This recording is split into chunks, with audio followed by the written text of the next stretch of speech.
এখন করে বাচ্চা দেখলেই ওই বাচ্চাগুলোর কথা মনে পড়ে, ওই চিৎকারগুলোর কথা মনে পড়ে, ওই কান্নাগুলোর কথা মনে পড়ে, আমাদের সামনে যে দেহগুলো পড়ে গেছে ওগুলোর কথা মনে পড়ে। জাস্ট একটা বাচ্চা দেখলে আর যখন এই ভবনটার সামনে দেখি তখন তো সেই চিৎকারগুলো আমাদের কানে আবার আসবে। কীভাবে করবো আমরা ক্লাস? যখন জানালা দিয়ে পাশে তাকালে আমরা এগুলো তাকাবো, যখন আমাদের উপর দিয়ে আবার প্লেন এসে শব্দটা যখন সে আসবে সে এগুলো একটা কথা সব মনে করে। তো আমরা কীভাবে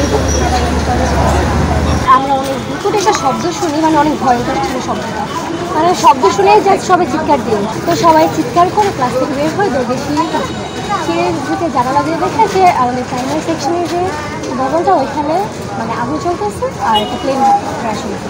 তো এগুলো দেখে সবাই কান্না করতে চিৎকার, মানে একটা কেমন অবস্থা শুরু হয়ে যায়, ব্যাসে একটা অবস্থা শুরু হয়ে যায়। তারপরে সবাই দেখতে তখন অফ করে যায়, তখন সবাই নিচে দিয়ে সিঁড়িদের নিচে উঠে আসে। আসার পর দেখি এই কলেজের সামনে যখন আসি তখন দেখি বাচ্চাদের হয়েছিল, সবার কান্না কাছে এই আগুন করতেছে, বাচ্চা করতেছে। আচ্ছা, শুরুর দিন থেকেই নিহতের সংখ্যা নিয়ে একটা কন্ট্রোভার্সি চলতেছে। কর্তৃপক্ষ একটা হিসেব দিয়েছে গতকাল বা তার আগের দিন।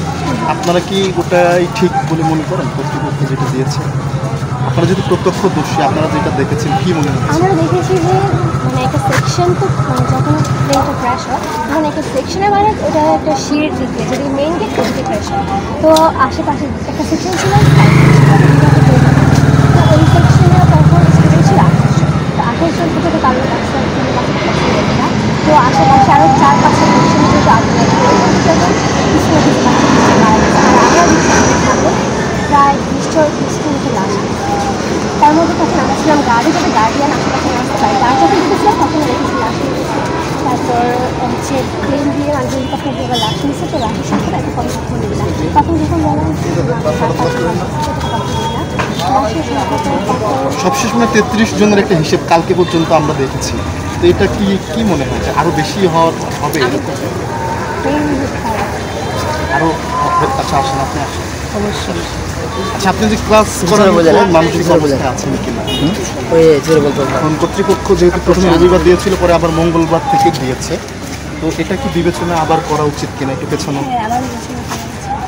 কারণ আমরা যখন এখন করে বাচ্চা দেখলেই ওই বাচ্চাগুলোর কথা মনে পড়ে, ওই চিৎকারগুলোর কথা মনে পড়ে, ওই কান্নাগুলোর কথা মনে পড়ে, আমাদের সামনে যে দেহগুলো পড়ে গেছে ওগুলোর কথা মনে পড়ে। জাস্ট একটা বাচ্চা দেখলে আর যখন এই ভবনটার সামনে দেখি তখন তো সেই চিৎকারগুলো আমাদের কানে আবার আসবে।